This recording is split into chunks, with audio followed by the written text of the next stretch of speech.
성도 여러분을 축복합니다. 예전에 지인을 따라 일반 대학교 축제에 따라갔다가 크게 놀란 적이 있었습니다. 저는 당연히 신학대학교를 나왔기 때문에 대학교 축제를 해도 무슨 찬양 집회, 기도회 이런 류가 대부분이었습니다. 그런데 세상에 일반 대학교를 갔더니 무슨 술판도 그런 술판이 없습니다. 잔뜩 취해 널브러져 있는 학생들, 보기에 민망할 정도의 남녀 간의 스킨십, 또 교문에서 사람들이 담배를 피면서 내려오는데 제가 다녔던 학교에서는 감히 상상할 수 없는 일이었습니다. 물론 저도 TV를 통해 간접적으로 이런 문화가 있다는 것은 알고는 있었지만 실제로 봤을 때 그 이질감과 충격은 아직도 가시질 않습니다. 일반 일을 할 때도 마찬가지였습니다.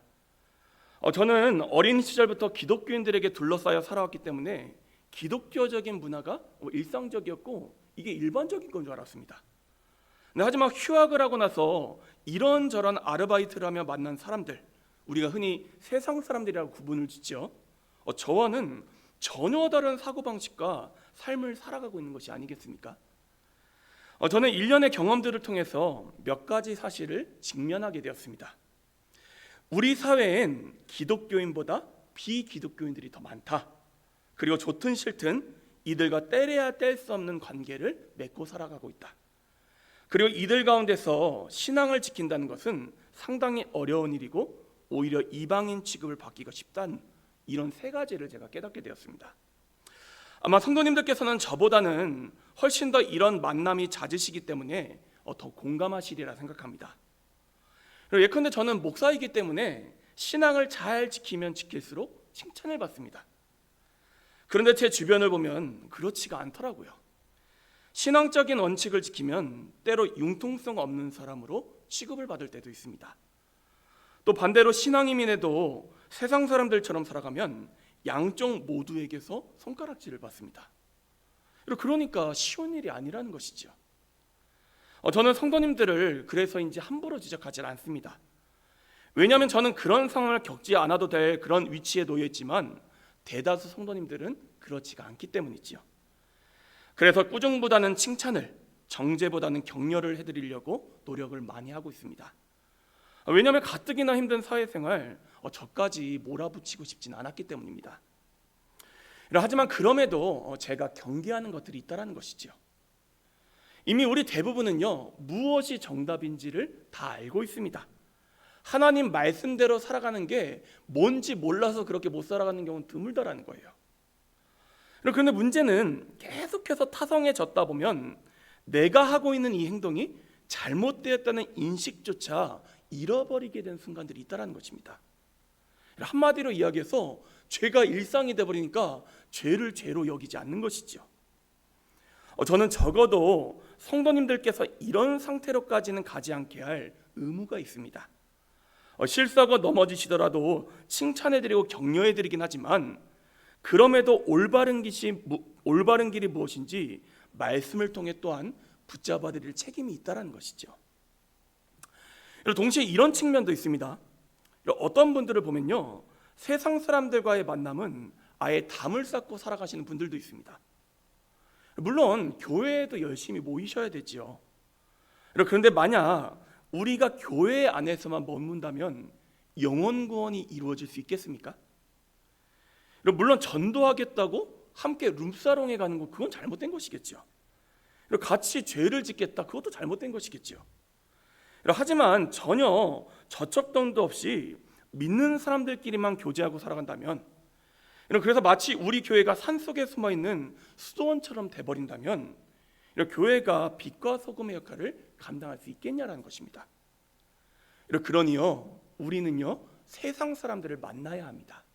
함께 따라 고백하겠습니다. 그리스도인들도 세상 사람들과 더불어 살아가야 합니다. 아니, 전도 대상자를 작정하려고 보니까 내 주변에 교제를 하는, 교회 안 다니는 사람이 한 명도 없습니다. 이것도 좀 곤란하지 않겠습니까? 하지만 이분들을 만나면서도 동시에 우리의 정체성을 지키는 것이 숙제이며 목회자로서 제가 성도님들을 도와드려야 될 중요한 책무라는 것이죠. 그런 의미에서 오늘은 로마서 12장 14절 이하의 말씀을 함께 살펴보며 우리가 그리스도인으로서 슬기로운 사회생활을 하기 위해 짚고 넘어가야 될 하나님의 말씀들을 나누고자 합니다. 몇 가지 포인트를 잡고 대지별로 말씀을 살펴보고자 하는데 제가 말씀을 쭉 적다 보니까 생각보다 분량이 되게 많이 되더라고요. 그래서 두 번에 좀 나눠서 말씀을 전하려고 하는데 오늘은 두 가지 대지만 다루도록 하겠습니다. 이제 나머지 두 가지 대지는 제가 다음 주에 함께 다시 한 번 더 오늘 말씀 본문을 다루도록 하겠습니다. 다만 먼저 함께 주목하길 원하는 말씀은 17절과 21절입니다. 우리 같이 한번 17절 그리고 21절 다시 한 번 더 읽어보도록 하겠습니다. 시작. 아무에게도 악을 악으로 갚지 말고 모든 사람 앞에서 선한 일을 도모하라. 아멘. 21절입니다. 악에게 지지 말고 선으로 악을 이기라. 아멘. 오늘 말씀에서 한 측면을 다루고 다음 주에 또 이 말씀과 관련된 또 다른 측면을 또 다루려고 합니다. 참고하시고 오늘 이 시간에 함께 이렇게 따라해 보겠습니다. 첫째, 우리의 정체성을 잊지 말아야 합니다. 우리가 누구지요? 그리스도인, 또요? 하나님의 자녀입니다. 고백하십니까? 저도 벌써 목회를 한 지가 만 20년이 되어 갑니다. 제가 2006년도부터 교육전도사로 목회자를 시작했고 목사 안수를 받은 지도 벌써 15년이 되었으니 제법 경력이 되지 않았습니까? 그런데 목회를 하면 할수록 목사가 참 어려운 자리라는 생각이 듭니다. 왜냐하면 생각보다 유혹거리가 많기 때문입니다. 일단 사람들 앞에 자주 서게 되고 목사들 강단에서 얼마나 멋진 말들 많이 합니까? 그러다 보니 제일 겸손해야 할 자리에서 제일 교만해지기가 쉬운 자리가 바로 목사의 자리라는 것이죠. 이뿐만이겠습니까? 이런 목회자의 자리가요 생각보다 성적인 유혹이 많은 자리입니다. 우리 교회만 하더라도 얼마나 아름다우신 우리 여성도님들이 많이 계십니까? 아멘이십니까? 그 중에 제일은 누구다? 유지의 사모님이다. 저번에 어떤 목사님께서 저한테 그런 얘기를 하시더라고요. 설교 시간에 이런 농담 자주 던져야지 나중에 은퇴하고 집에서 안 쫓겨난다고 하시더라고요. 연금 드는 심정으로 한 번씩 하고 있습니다. 농담이고요. 저는 돈, 권력, 성 이 세 가지는 모든 사람들의 유혹을 받는 것이지 않습니까? 근데 목회자는요 더더욱 노출이 되어 있습니다. 그리고 이 세 가지 중에서 목회자가 가장 조심해야 되고 파급력이 강한 문제가 바로 성의 문제라고 생각합니다. 보통 돈이나 권력의 문제는 본인이 하고 싶어도 그러지 못하는 경우가 대부분입니다. 우리 교회만 하더라도요 교회 통장을 제가 관리를 안 합니다. 그러니까 제가 어떻게 할 수가 없어요. 그러니 사고를 쳐도 할 수 있는 한계가 있다는 것이죠. 그런데 성적인 문제는 다릅니다. 전방위적으로 개방이 되어 있습니다. 그래서 이제 실제로 목회자들이 저지르는 범죄 가운데 제일 많은 비중을 차지하는 문제가 바로 성적인 문제입니다. 제가 아는 분들도 이 성적인 문제 때문에 목회를 그만두신 분들이 여럿입니다.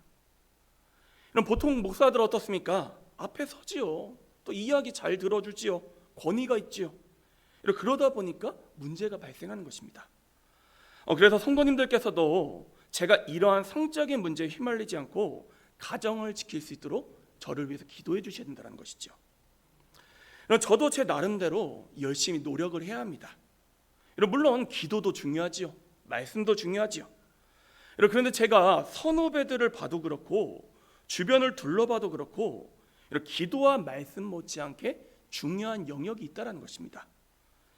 바로 사모와 정서적으로든 영적으로든 육적으로든 좋은 관계를 맺는 게 성적인 죄악에 빠지지 않는 가장 기본적인 출발점이 된다는 것입니다.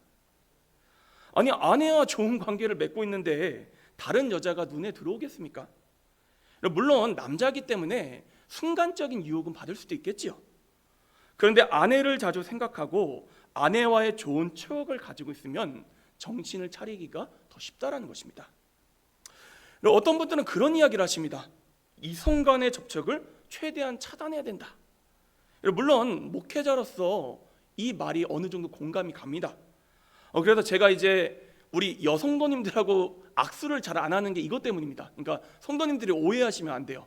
연세가 좀 있으신 분들하고는 제가 뭐 스킨십도 하고 하는데, 이제 좀 젊으신 우리 여성도님들한테는 제가 이렇게 뭐 악수를 한다든지 이런 것도 되게 조심을 합니다. 또 단둘이서 신방을 간다? 그것도 조심스럽다라는 것이죠. 여러분, 근데 여러분 생각해 보십시오. 목회하면서 여성들과의 접촉을 완전히 단절한다? 교회 신도의 70% 이상이 여성인데 그게 가능하겠냐라는 것입니다. 그보다는 밖에서도 스스로를 지킬 수 있도록 안에서부터 노력을 해나가는 게 더 중요하다는 것입니다. 근데 제가 왜 이런 이야기를 이렇게 장황하게 말씀드리냐? 마찬가지의 원리가 우리의 신앙에도 그대로 적용이 되기 때문입니다. 정말로 예수님을 깊게 사랑하고 그리스도로서의 정체성을 바로 가지고 있는 이들은 세상 속에 더불어 살아가면서도 자기 자신을 지키게 되어 있다는 것입니다. 질병도 그렇지 않습니까?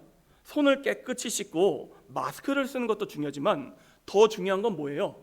내 안에 면역력을 기르는 게 더 중요하다는 것입니다. 마찬가지입니다. 예수님을 깊게 사랑하고 그분과의 풍성한 관계를 누리면 세상 속에서도 우리 자신을 지켜갈 수 있다는 거예요. 보통 그리스도인들의 문제가 언제 생기냐? 예수님과의 관계가 느슨해지고 그분과의 온전한 관계로 묶여있지 않을 때 유혹이 찾아온다는 것입니다. 한번 여러분도 여러분의 삶을 돌아보십시오. 은혜를 충만히 받고 은혜가 내 삶에 넘칠 때는요, 죄의 유혹을 받지 않습니다. 그냥 돌보듯이 합니다. 근데 그 은혜가 점차 잊어버리고 사그라들고 관계가 긴가민가하고 예수님 생각하는 것보다 세상 생각하는 게 더 많아지기 시작하면 그때부터 우리가 죄에 노출되게 된다는 것이죠. 이런 건강한 관계 출발점은 누구와의 관계로부터 시작한다고요? 예수님과의 관계로부터 시작한다는 것입니다. 물론 이런 건 곤란합니다. 제가 이렇게 이야기하는 겁니다. 나는 아내를 너무나도 사랑해. 난 괜찮아. 그러니까 유흥주점에 들어가도 괜찮아. 이건 잘못된 것이지 않겠습니까? 이건 바보짓입니다. 스스로 죄악의 자리를 찾아가도 된다, 그런 뜻이 아닙니다. 하지만 제가 의도하지 않아도 세상과의 접촉이 생길까요, 안 생길까요? 당연히 생기지요. 더불어 살아갈 수밖에 없습니다. 사도 바울은요, 고린도 전서에서 이런 말씀을 하셨어요. 우리가 만약 세상 사람들과 단절해서 살아갈 거면 세상 밖으로 나가야 할 것이다, 이렇게까지 이야기합니다. 여러분, 그렇기 때문에 우리가 이런 상황에 놓일 수밖에 없는데, 이때 우리 자신을 지키는 방법은 그들을 피하는 게 아니라 우리 자신의 정체성을 더욱 견고하게 위해서 누구를 붙잡아야 된다는 것입니까? 예수님을 붙잡아야 한다는 것입니다. 앞서 읽었던 17절과 21절에서도 마찬가지의 메시지를 전하고 있습니다. 물론 이 말씀은 1차적으로는 악을 악으로 갚는 죄, 즉 원수 갚는 죄를 범하지 말라라는 메시지이지만, 동시에 우리 안에 무엇이 가득 차 있어야 하는가, 그 정체성에 대한 말씀이기도 합니다. 우리가 선한 일을 도모하고 우리 안에 선이 가득 차 있으려면 무엇을 해야 되겠습니까? 예수님과 풍성한 관계를 누리고 있어야 한다는 것입니다. 그리스도인들은요, 자기 힘으로 선을 행하는 사람들이 아닙니다. 여러분, 자기 힘으로 선을 행하려고 하면 성공할까요, 실패할까요? 우리의 삶을 돌아보면 알지 않습니까? 그러니까 누가 부어주시는 힘으로 그렇게 한다는 거예요? 예수님. 그러니까요, 예수님과의 풍성한 관계가 핵심이라는 것이지요. 예수님과 온전한 관계를 누리다 보니 그 가운데 부어주시는 은혜와 사랑으로 행하게 된다. 이것이 바로 기독교의 가르침입니다. 그러니 중요한 건 먼저 우리 안에 우리 자신의 정체성을 지킬 만한 주님과의 아름다운 추억과 사랑이 있는지를 점검해 보아야 합니다. 그러므로 저는 성도님들께 당부를 드립니다. 슬기로운 사회생활을 위해서 먼저 예수님과 충만한 관계를 누리시기를 간절히 축복합니다. 우리가 예수님을 전해야 되는 대상인데 우리가 똑같이 세상 사람들처럼 살아가게 된다면 그것도 곤란하지 않겠습니까? 더불어 살아가되 우리 자신을 지키기 위해서 날마다 예수님을 깊이 생각하시고 예수님께 기도하시고 예배와 말씀 생활 가운데 주님 예비 두신 은혜와 사랑을 누리는 우리 모두가 될 수 있기를 축복합니다. 그때 어느 순간에도 우리 자신을 지킬 수 있는 면역력이 생기게 된다는 것이죠. 이런 말씀의 교훈과 원리를 기억하고 지키며 나아가는 우리 모두가 될 수 있기를 간절히 축복합니다. 그리고 두 번째로 함께 주목하기를 원하는 말씀은 14절, 18절, 19절 말씀입니다. 우리 먼저 14절 말씀 다시 한번 더 읽어보도록 하겠습니다. 시작. 너희를 박해하는 자를 축복하라. 축복하고 저주하지 말라. 18절과 19절입니다. 시작.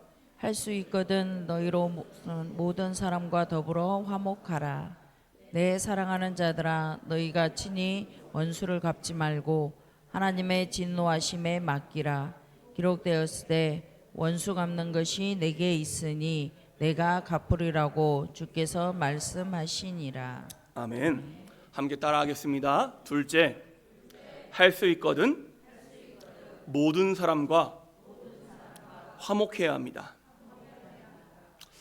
오늘 이 주제가 좀 어려운 내용입니다. 그래서 제가 여러 측면으로 다루어 드릴까 하다가 이제 그러면 성도님들 한 번에 다 이해하기가 어려우실 것 같아서 좀 나눠서 전하는 게 좋겠다 해서 오늘은 제가 한 측면만 말씀을 드린 겁니다. 이걸 좀 참고하시고 말씀을 들으시기 바랍니다. 질문 한 가지 드리겠습니다. 자동차 사고가 났습니다. 그리스도인으로서 보험 처리를 하는 게 맞을까요? 틀릴까요? 물론 경미한 사고는 뭐 양보할 수도 있겠죠. 근데 내 차가 제법 망가졌습니다. 그래도 그냥 보내줘야 될까요? 보통 고민을 하시던데 우리 교회 성도님들은 그냥 단호하시네요. 또 이렇게도 질문 드려보겠습니다. 적이 우리 대한민국을 쳐들어왔습니다. 예수님께서 오른뺨을 맞으면 모두 내어주라 하셨어요. 왼뺨도 내어주라 하지 않으셨습니까? 그러면 앉아서 속수무책으로 당해야 되는 것일까요? 왜 이렇게 단호하시죠? 이거 갑자기 제가 할 말이 없어지네요. 여러분, 물론 예수님께서는요 늘 평화를 추구하셨던 분이십니다. 예수님의 기본 방향성은 뭐였다고요? 평화입니다. 평화. 하지만 때로 잘못된 종교 지도자들에게 또 성전에서 장사하는 이들을 향해서는 무섭게 진노하시기도 했습니다. 그럼 무슨 이야기를 드리고 싶으냐? 예컨대 보험 처리하고 스스로를 방어하는 그 자체까지 하지 말라는 뜻으로 성경 말씀을 해석하면 곤란하다라는 것입니다. 만약 그런 식의 논리라면요, 여러분 경찰, 군인 다 사라져야 합니다. 그래서 기독교 교파 중에서는 극단적으로 이 말씀을 문자적으로 해석하는 종파에서는요 완전한 비폭력을 갖다가 주장하기도 합니다.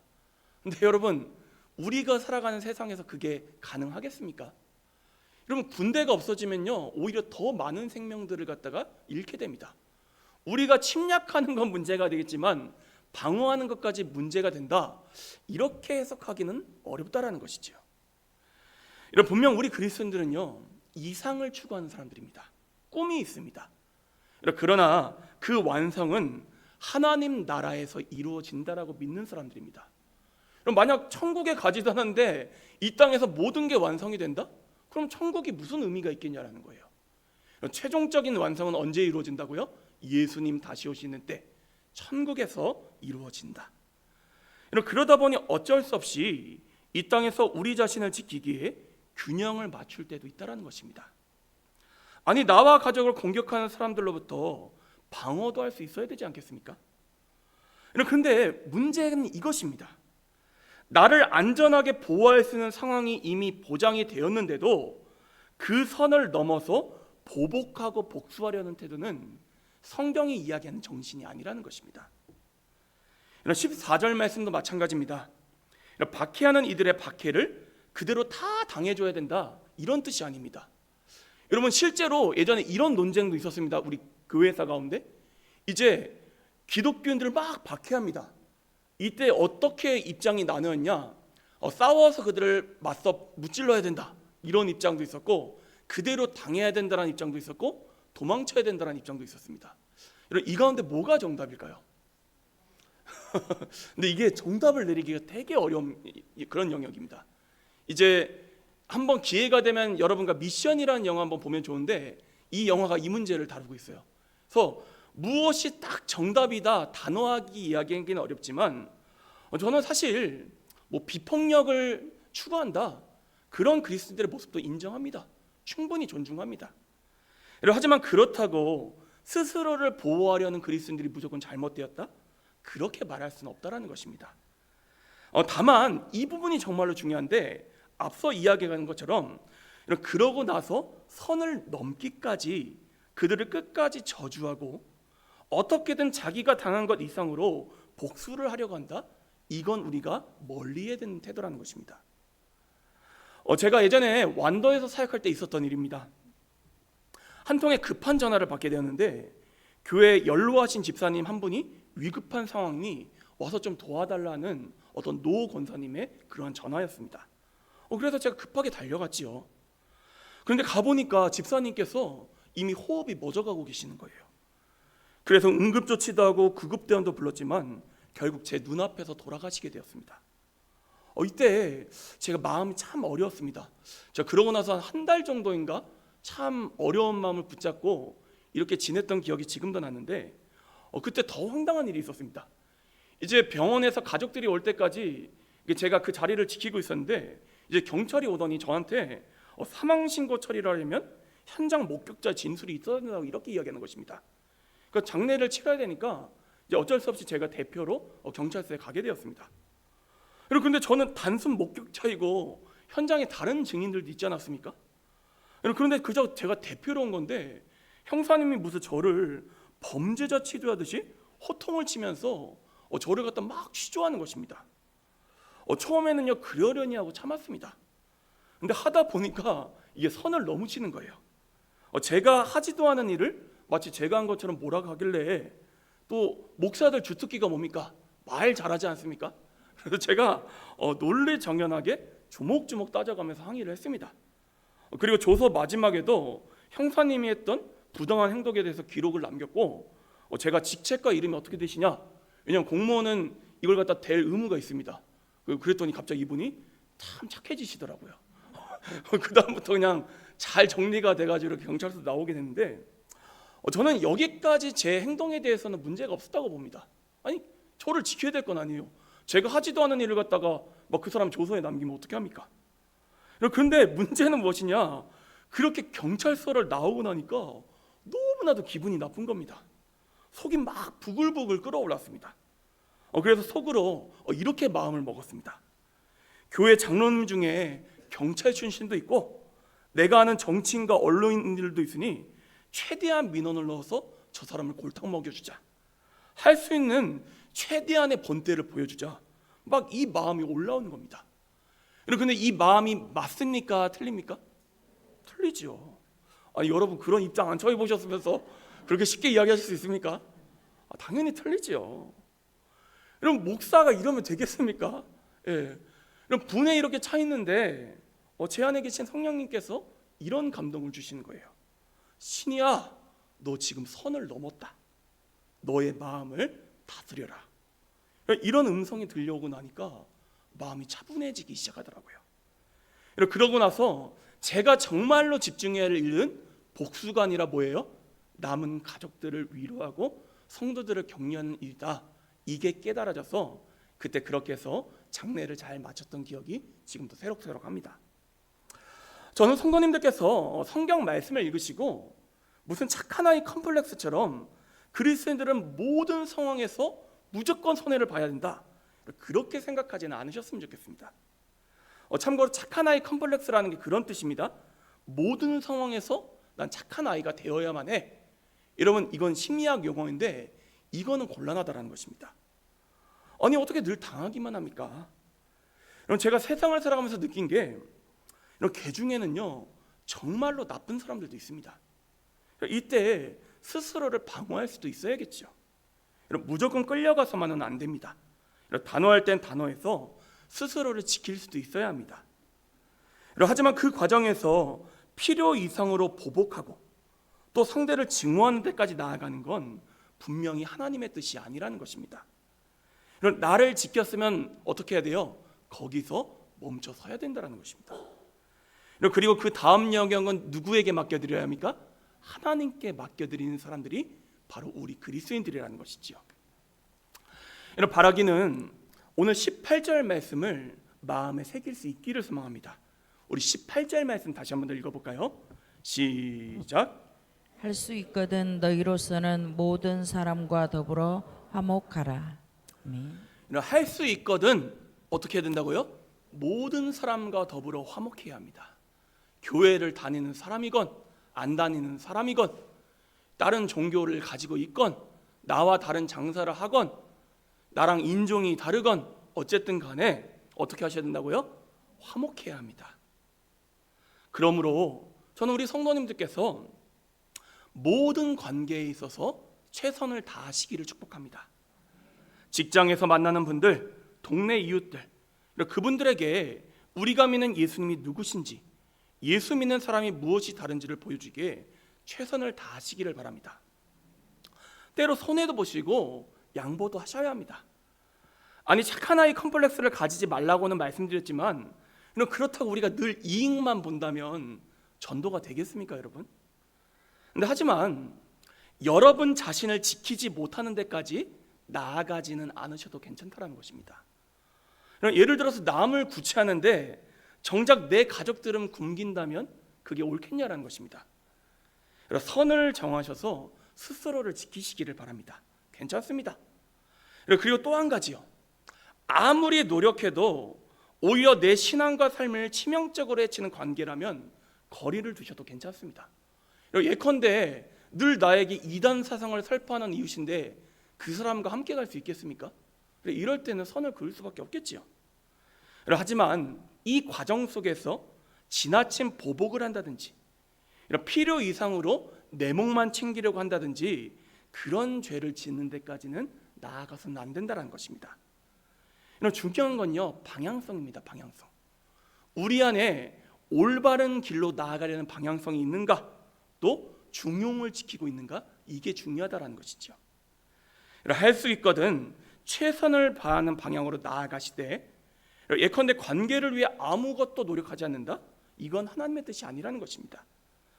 하지만 최선을 다함에도 불구하고 넘어설 수 없는 선이 있고 오히려 나를 지킬 수 없다, 이때는 지혜와 중용도 필요하다는 것입니다. 어떤 말씀인지 좀 이해가 되셨습니까? 예, 말씀이 이야기하시는 이 방향성과 균형을 잘 지켜가시기를 축복합니다. 제가 다음 시간에는 오늘 말씀을 또 약간 다른 측면으로도 여러분에게 말씀을 전하도록 하겠습니다. 또 이렇게 해서 들어보시면은 우리가 이런 상황에서는 이렇게 대하고 이런 상황에는 또 이렇게 대할 수 있겠구나 하는 좀 균형 잡힌 시각이 생기실 것입니다. 참고하시고 다음 주에도 말씀을 잘 들으시기 바랍니다. 이제 말씀을 정리하겠습니다. 사랑하는 형제자매 여러분, 늘 이 사실을 마음에 새기시기를 바랍니다. 우리가 누구라고요? 그리스도인이다. 그러나 동시에 어디 속에 살아가는 그리스도인들입니까? 세상 속에 살아가는 그리스도인입니다. 빛은요, 침상 아래에 두지 않고 등경 위에 올려둡니다. 주님께서 우리를 부르신 이유는 세상 속에서 빛이 되라 부르신 것입니다. 그러니 영혼 구원을 위해서 더불어 살아가시는 우리가 되시기를 바랍니다. 그리고 그 속에서 우리의 정체성을 지키기 위해서 늘 예수님과의 풍성한 관계를 누리시기를 바랍니다. 아울러 최선을 다해 노력하시되 착한 아이 컴플렉스에 빠지지 마시고 방향성과 중용, 이 두 가지 균형을 지혜롭게 지켜가는 모든 주님의 자녀들 되시기를 간절히 축복합니다. 함께 기도하도록 하겠습니다.